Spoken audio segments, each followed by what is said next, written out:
What's going on, people? Welcome to maybe the craziest Major League Baseball trade deadline ever. My head hurts from every single one of these moves that I can't keep up with on Twitter, on Instagram, on wherever. It's mostly on Twitter, but regardless, my head hurts from all of these moves, from Jeff Passan, whether it's Ken Rosenthal, whether it's Mark Feisan. The list goes on of every single reporter, Matt Gelb, Todd Zalecki, Jim Salisbury. You guys made my head hurt today, so thank you. But in all seriousness, man, crazy trade deadline. I can't remember a crazier trade deadline where I've seen insane big names, just so many different trades. Seems like a bunch of different teams are going all in. But for right now, this weekend, I'm gonna try to get to a bunch of different trades. But look, big Phillies fan right here. Love my hometown team, so we got to talk about their main trade that they made today.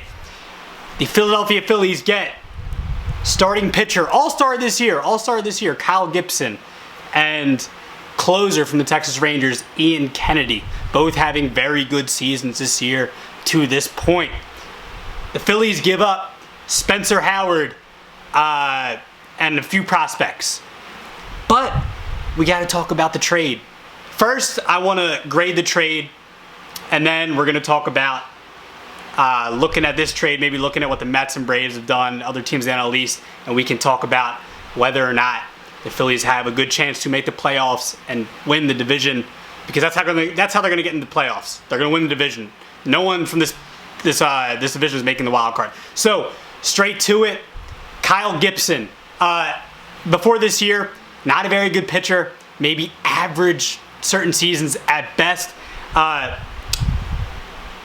He's been helped by a pitcher's park. Same thing with Ian Kennedy. Smaller sample size, him being a closer. But Kyle Gibson, someone doesn't strike out a lot of batters, gets a lot of contact. But regardless, even if you look at his expected stats, look at his expected ERA, it's about a 3.67, somewhere above in the upper 3.6s. So still not bad. That's still good. I mean, that's not going to be ace type of numbers right there, but I think Kyle Gibson can slide in the rotation and be your third starter. Again, we said this in the past, definitely said this in the last month or two. Nola's got to be Nola. Nola's been terrible this year. Been terrible at times, been mediocre at times, been good at times. Overall, he just hasn't been all that great, and he's been underwhelming. So for me, Kyle Gibson's going from a pitcher's park where he's been really good this year. I don't think he's going to be as good as he was with the Rangers when he gets to the Phillies, but I don't think they're looking for him to be as good as Zach Wheeler or as good as 2018 Aaron Nola. They're just looking for him to be a good number 3 starter, and hopefully he can be that guy. I don't know. He's going to have a bad defense behind him now with the Phillies. He's not going to be in a pitcher's park anymore. So I'm okay with that. I'm not in love with it. Was hoping for like Kimbrel or Bryant. Was probably just dreaming because the Phillies didn't have the prospect package, and more info is coming out on Chris Bryant going to the Giants and Kimbrel going to the White Sox. They had players to give up. The White Sox had Madrigal and Cody Hoyer, 2 good young players. The Phillies did not have that. Let's make that perfectly clear. Ian Kennedy, good closer this year. ERA of about 2.51. Same thing with expected ERA. It's about an ERA. It's 1 run above. Expected ERA is 3.25. Now I know I'm like basing this off ERA, but ERA is a big stat when it comes to pitching. Ian Kennedy's been good. He'll probably come in and possibly be the closer. If it's not him, it's Ranger Suarez, right? It's not going to be Alvarado. Archie Bradley's been pretty good this year. Didn't start off the year too well, got injured, but since he came back from the injured list, has been pretty solid. But you probably think Ian Kennedy will be your closer this year. 16 saves this year. I think he'll be the closer. But if not, definitely a back end of the bullpen type of guy. Maybe you move Alvarado to middle of the bullpen and you got your setup guys as Bradley and Kennedy and Suarez. And, Kennedy and Suarez, you could probably switch either of those 2 out. Because Suarez has been really good this year too. And they also get Crouse, regardless, 9th in the Rangers system, in their prospect list. And, I'm happy about it. I'm happy because the Phillies haven't had too many great prospects. He's not great, but, you kind of load up the farm system there a little bit. Your mine is Spencer Howard. Now, seen a lot of mixed reviews about Spencer Howard on Twitter once people saw this trade happen. Spencer Howard, look, man, I know fans want to be patient, or not don't want to be patient. I mean, I myself try to be patient with guys, but Spencer Howard, since making the transition from the minors as one of the top prospects in baseball and for the Phillies to the major league level, he's been terrible, man. 5.81 career ERA and about 13 starts, just over 50 innings. Hasn't been good, man. And partially, I think it's the Phillies front office's fault. I think it goes back to last year with Klentak. Klentak left behind something that's, wouldn't be easy for any GM to deal with. And Dombrowski has proved to be a good GM in the past, has helped teams win. I'm not going to totally sit here and blame everything on Dombrowski and Sam Fold, but they definitely get some of the blame on Spencer Howard because they've had no idea what to do with him this year. They had a plan for him, and they had this plan, and they had that plan.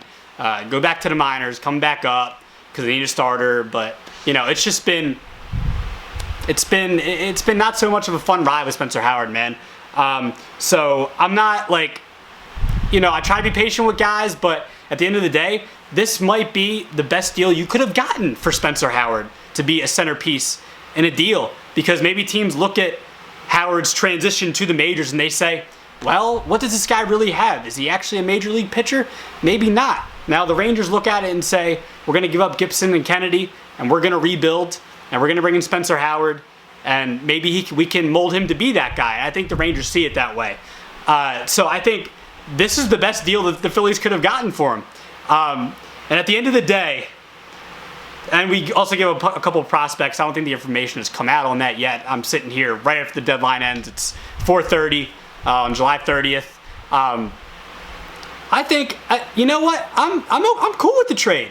I want to say I'm giving the Phillies a B on it. I'm not going to give them an A+ or anything like that. Also looking at it, Dombrowski didn't have a whole lot to work with. What'd you want him to do? Their top prospects, you're not going to give them up when. Were the Phillies really going to have a shot this year? You're going to give it all up just to maybe not even catch up to the Mets? Or maybe the Braves make a run. Maybe Freddie Freeman and, maybe Max Fried becomes the pitcher he was last year and they carry them into the playoffs. Who knows? But, as far as this trade, I'm happy with it.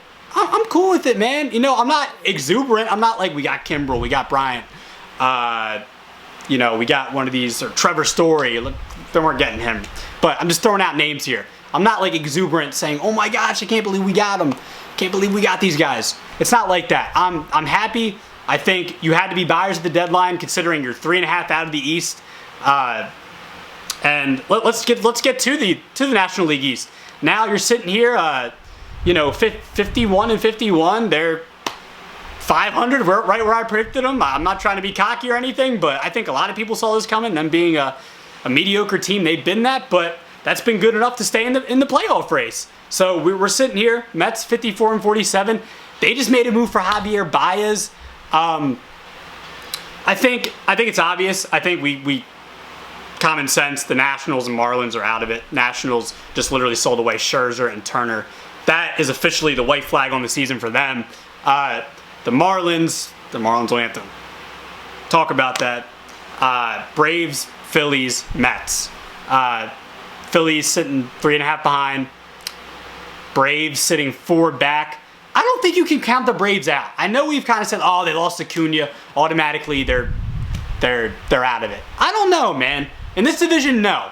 In this division, maybe they ride a hot Freddie Freeman. They just got Eddie Rosario and Adam Duvall. Adam Duvall's been good this year from both sides. From the outfield and at the plate. He's been good. Eddie Rosario, he's been all right. He's been okay. Hasn't been as good as he was in the past. For the Twins with the power bat, hasn't been that. But who knows? Like I said, maybe Max Fried, maybe he,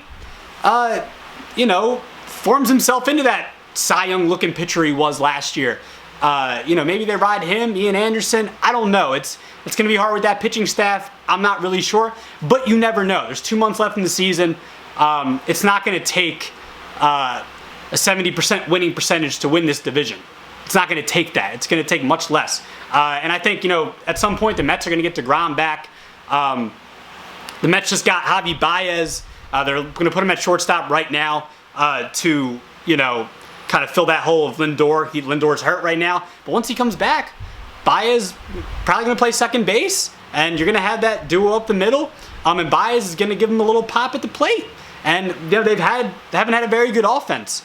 And who knows? Maybe Lindor gets hot. Maybe Baez gets hot. We've seen Baez get hot for the Cubs late in the season, in years past. And he was almost an MVP candidate that one year. I think it was 2018 or 2019.